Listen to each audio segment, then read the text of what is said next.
Hey, right now the Texas Water Development Board is partnering with Texas A&M University to research the soil from drought-stricken crops across the state.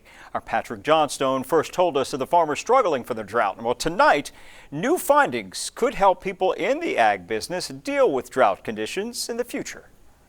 The soil is everything. Fertility, all those things change with depth. Moisture changes with depth, and certainly it's a key factor. We have to make those decisions. We have to make them early, and the wrong decision can cost you a crop. It's just essential, that we continue to gather information. The research is being done with the help of TexMasonet, which consists of weather stations across the state and Texas A&M University researchers. Researchers collect soil samples from areas across the state and can analyze the soil at different depths to determine how much water the soil retains. This is something that we have a lot of applications for.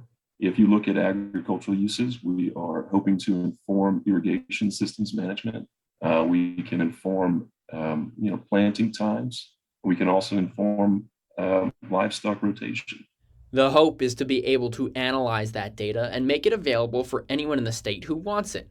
If we combine the sensor data with our soil properties from the samples that we collect, we can make these data interpretable in a way that anyone should be able to understand them. And this research won't just help farmers, it can also help cities predict flooding ahead of major rain events. And soil conditions can really affect how much water runs off versus how much is absorbed. In some circumstances, the same exact amount of water coming down, you might have zero runoff or you might have flash floods across an area. And hopefully, assist in water conservation. It's important that we preserve that water and make sure that 2 generations, 3 generations down the road, there's still enough water down there for us to utilize it for whatever purpose. Patrick Johnstone, Chris 6 News. One of the researchers tells us this is just the beginning. If the data can assist in water conservation, it could save millions of dollars in the long term.